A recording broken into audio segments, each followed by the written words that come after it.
Most people expect a highly intelligent mind to look calm, focused, and confident. So when your mind leaves you exhausted, people don't call it intelligence. They call you lazy. They call you anxious. They call you antisocial, too sensitive, too far inside your own head. And at some point, you started wondering if they were right. But here's what they were actually looking at. They were looking at a nervous system doing more background work than anyone could see, and mistaking depth for dysfunction.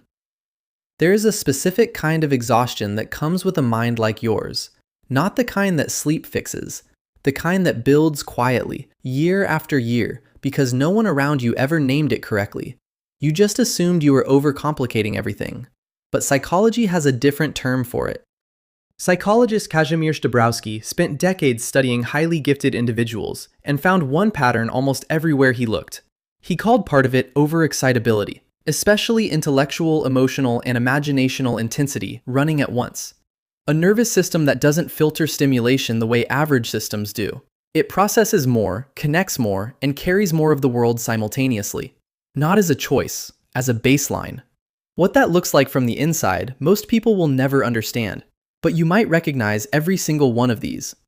First, you leave social situations feeling completely emptied, not the tired that anyone gets after a long night.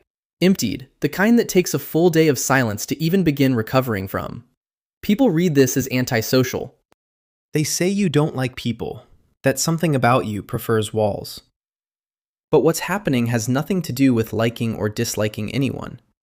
A mind wired for deep processing doesn't just hear a conversation.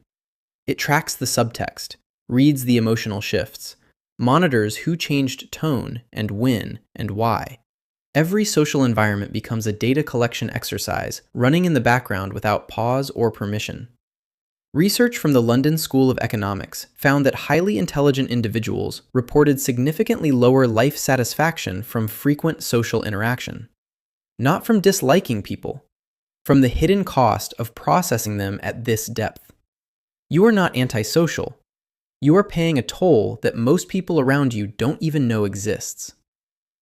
Second, your mind doesn't switch off. Not at night. Not during the parts of the day that are supposed to be quiet.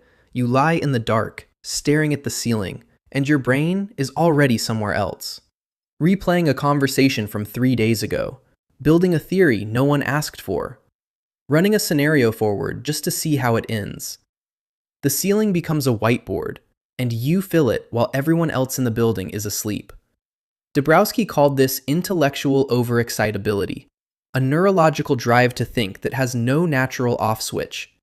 Research in cognitive neuroscience suggests that highly intelligent minds often show richer connectivity between distant regions of the brain, a larger network running simultaneously all the time. The mind isn't malfunctioning. It was never built to stop. Third, the cursor blinks on an empty document. It has been blinking for 40 minutes. Smaller tasks move easily. Emails, replies, errands that ask nothing real from you. But the project that matters, the thing that could actually be good, it sits at the edge of beginning. And people look at this and say, lazy, avoidant, no follow-through. What they don't see is what already happened before you typed a single word. A high-processing mind has already mapped every flaw the finished version might contain. Every gap between what exists and what it already knows it should be. Researchers who study perfectionism in high-ability individuals have found this pattern concentrated at the top. Not a fear of failure, a fear of producing something that falls short of what the mind can already see. The procrastination isn't an absence of care. It's the presence of too much of it. The work that never starts is almost always the work that matters most. Stop for a second. Everything you've just heard, the exhaustion, the ceiling at 3 a.m., the paralysis in front of the work that matters, none of this is a character flaw. These are not random personality quirks. They are patterns that giftedness researchers have described again and again in minds wired for deep processing. You are not lazy.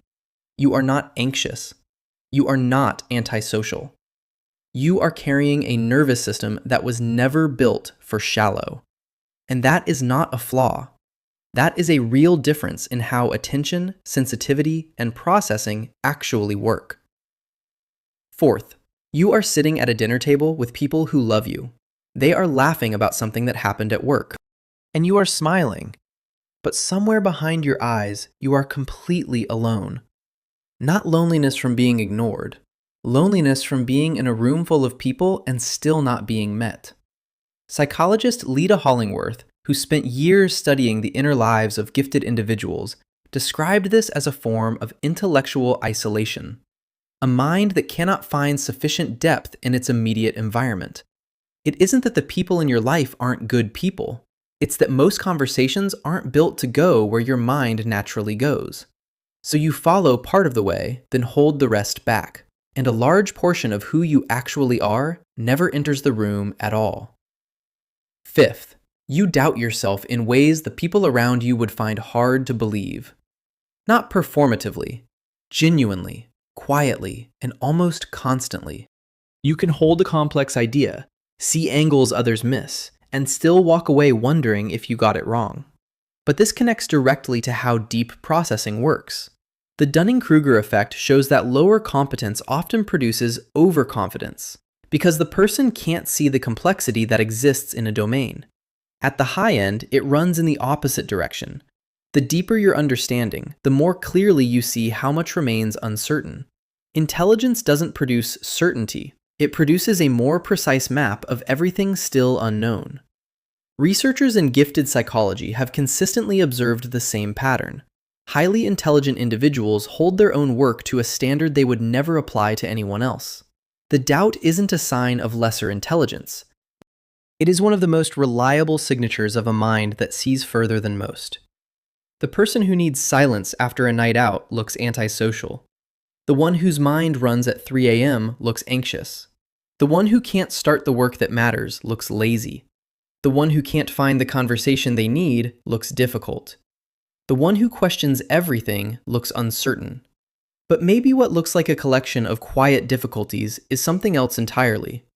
Maybe it's a nervous system built to process more, carry more, and go further than most of the environments it moves through every day.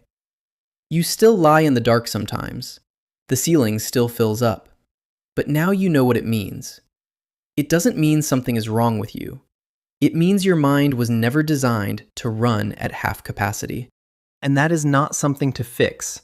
That is something to finally understand.